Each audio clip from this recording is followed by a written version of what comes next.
Have you ever wondered, why so many trials come in life?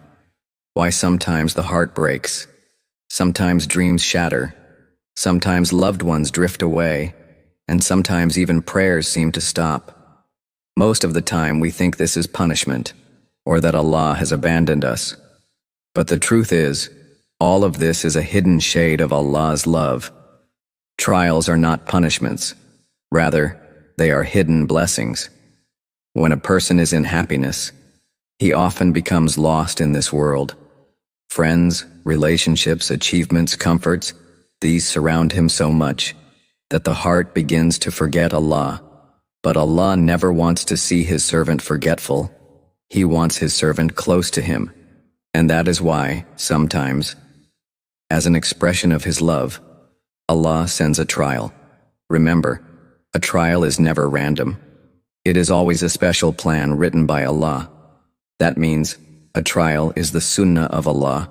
But why? So that His servant's faith becomes brighter, and the heart becomes even more filled with His love. For example, look at a farmer.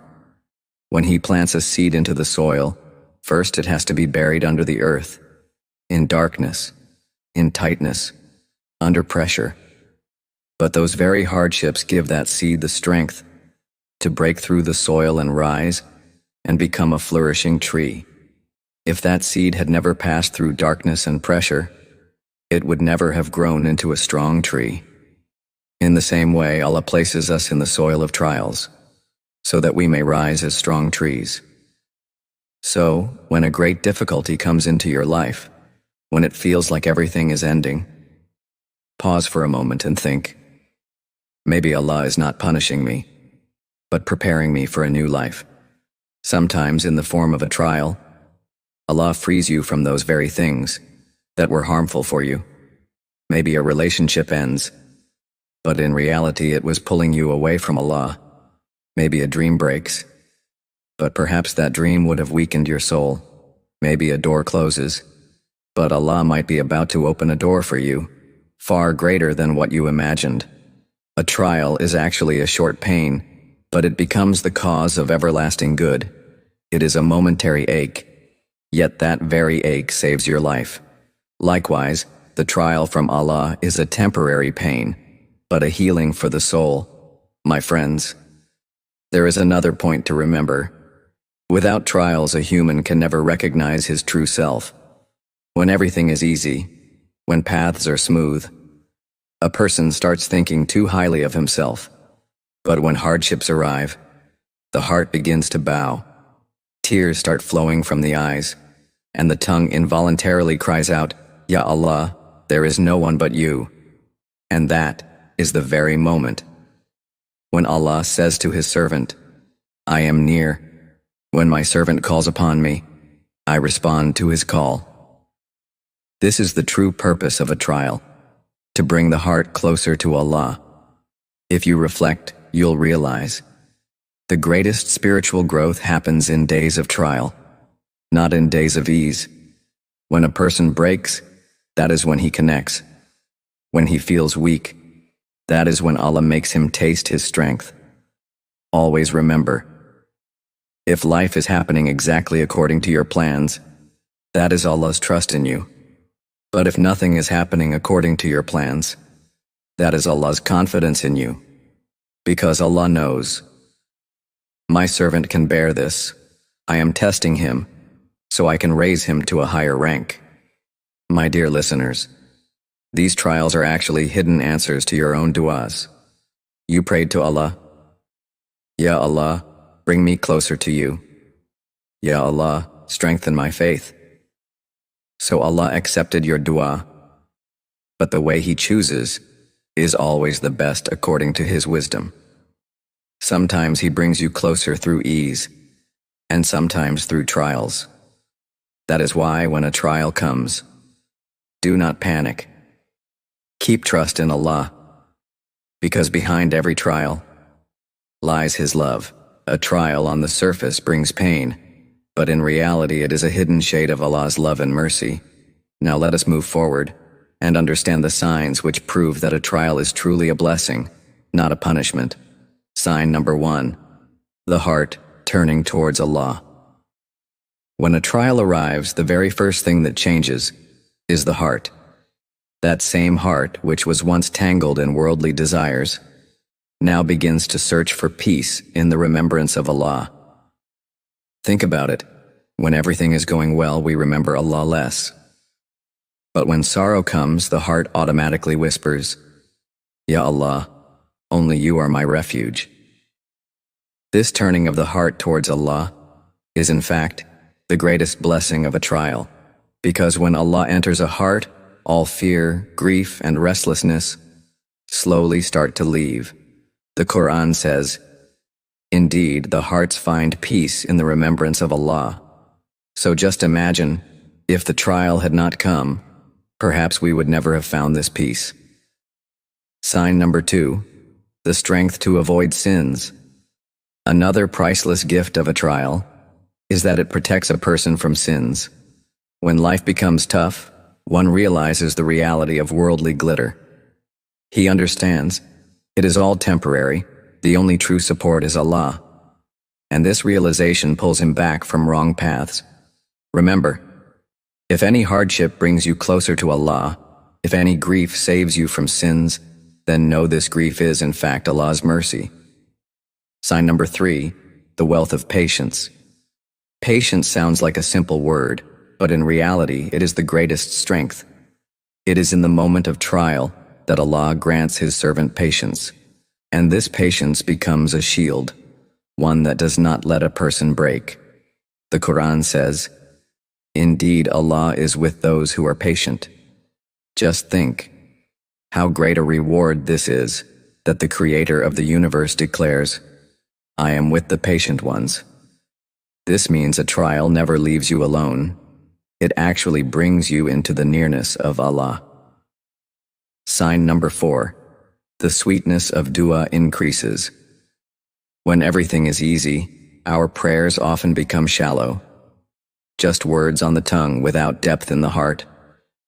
But when grief and pain arrive, dua flows from the depth of the soul, tears fall from the eyes, and the tongue utters words full of truth. That is the very moment when one tastes the true sweetness of dua, because now, dua is no longer just words, it becomes the cry of the soul. This state can only be experienced in the moments of trial. Sign number 5, spiritual growth and inner strength. In times of hardship, a person feels as though he is becoming weak, but the reality is, his soul is actually growing stronger. Just as iron becomes strong only after being placed in fire, faith too becomes firm only in the fire of trial. Have you ever noticed? The strongest people are usually those who have seen the most hardships in life, because those hardships did not destroy them, they shaped them. In the very same way, Allah shapes His servant through trials, so that he may become a better human being and a stronger believer for the days to come. Sign number 6, the doors of Allah's help opening. Sometimes during a trial you begin to notice paths opening, paths you had never even imagined before. You find yourself alone, yet suddenly a righteous friend appears. You are caught in difficulty, yet suddenly an ease comes before you. All of these are signals from Allah saying, "I am with you. Just be patient." These are the very moments when a servant realizes that a trial is actually a hidden means of Allah's help. Sign number 7, feeling the love of Allah.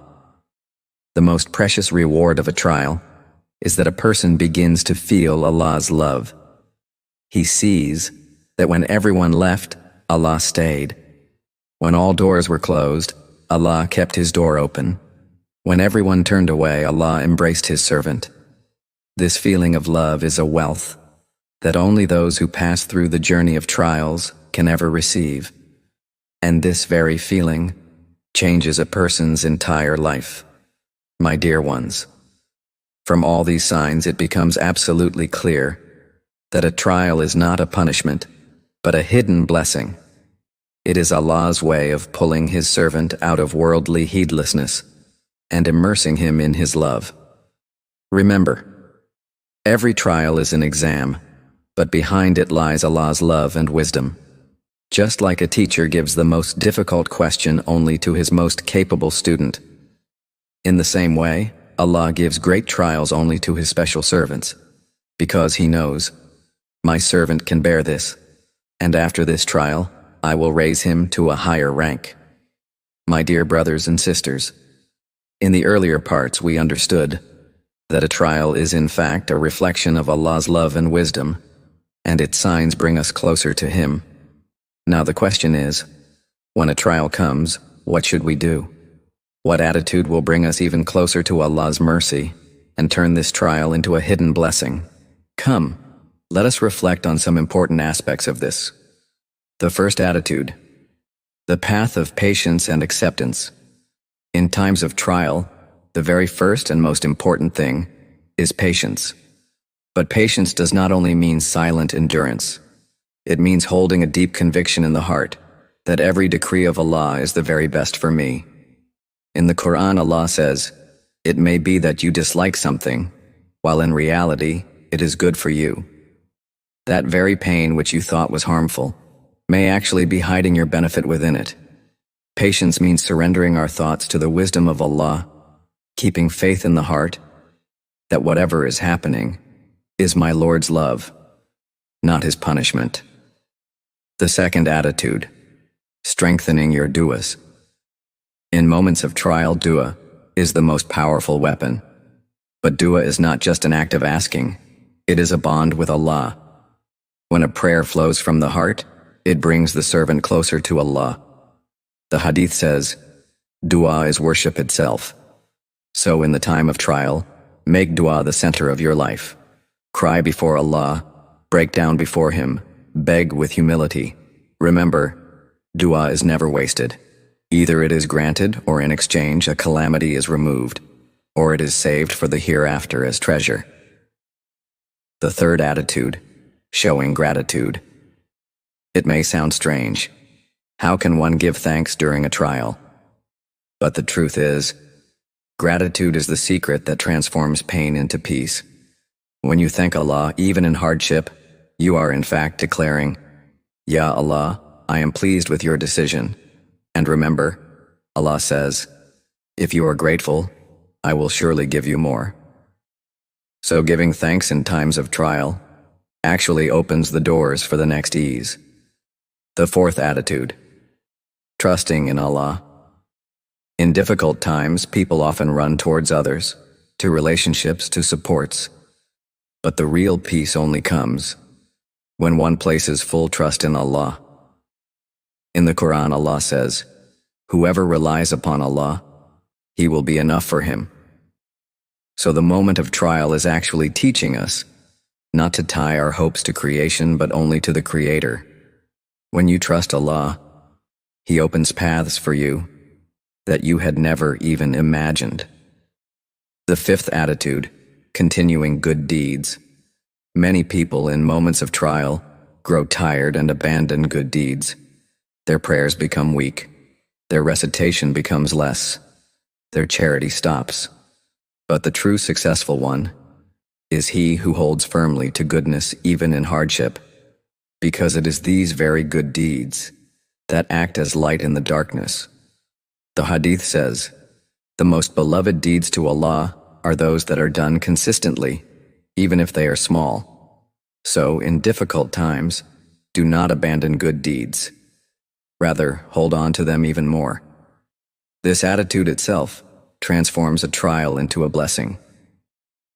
The sixth attitude, keeping positive thinking and hope alive. In times of trial, Shaitan whispers most strongly, Allah has left you, you are all alone. But the truth is, Allah never abandons His servant. Every trial is always measured according to your capacity. So thinking, I am finished, is wrong. The real thought should be, Allah is shaping me, He is refining me. And this positive thought then gives the heart immense strength. The seventh attitude, seeing trials as a renewal of faith. Whenever a hardship falls upon you, do not think it is bad luck. Rather, think of it as a sign of Allah's love. In hadith it is said, whomever Allah loves, He puts them through trials. This means a trial is a sign of love, not of hatred. With this mindset, you begin to see every difficulty as a mercy. My friends, the true purpose of a trial is to bring us closer to Allah. A trial changes the paths of our lives, it softens our hearts, and makes us capable of recognizing the reality of the hereafter, instead of being deceived by this world. If you embrace patience, strengthen your du'as, give thanks, trust in Allah, continue good deeds, and never lose hope, then surely